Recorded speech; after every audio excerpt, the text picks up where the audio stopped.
Alors, bonjour Pierre, je suis en compagnie de deux délégués de l'Abitibi-Témiscamingue, Madame donc René Fortin, Madame Claude Thibault. Vous êtes aussi membre de l'Association libérale de l'Abitibi-Témiscamingue. C'est souvent l'Abitibi-Témiscamingue, une région oubliée au Québec. Est-ce que vous avez donc des revendications différentes? Est-ce que vous sentez qu'avec le gouvernement libéral, vous êtes mieux compris?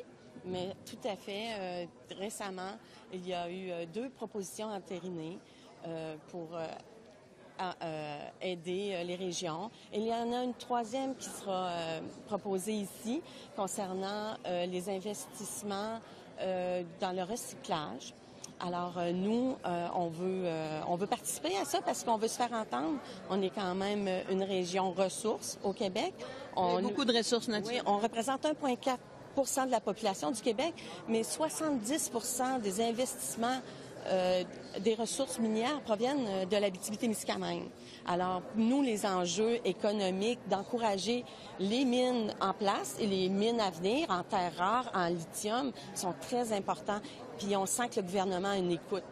Le gouvernement, mais surtout aujourd'hui, le Parti libéral, avec cette convention, va pouvoir nous aider à entériner des résolutions qui vont être très importantes pour nos régions. Madame Thibault, pendant la campagne électorale, on a entendu beaucoup parler des régions, mais surtout des villes. Est-ce que les régions rurales sont oubliées? Les régions rurales n'ont pas été sur la carte au même titre que les régions urbaines pour gagner la dernière élection, mais on sent que le parti est à l'écoute maintenant de gagner. Au Québec, par exemple, on a gagné 40 sièges et la majorité était dans les régions urbaines.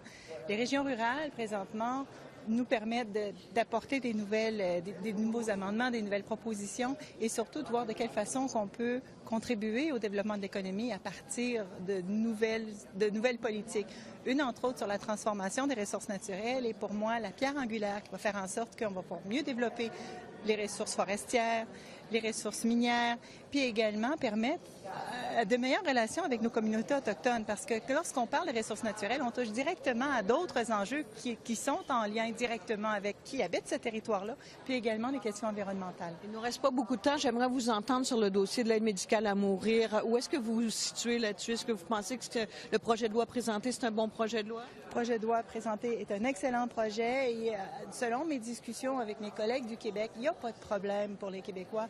On a entendu bien parler, on a vraiment débattu même à l'Assemblée nationale sur ce projet, donc c'est pas là qu'il y a des éléments qu'on se doit de réviser.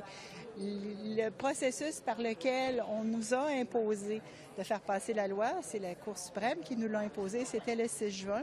Donc je suis convaincue que le Parti libéral va faire le maximum va faire tout ce qu'ils peuvent de sorte qu'on puisse rencontrer les délais de la Cour suprême, puis on espère que ça va se passer. C'est tout le temps qu'on a. Merci beaucoup à vous deux. De retour à vous, Pierre.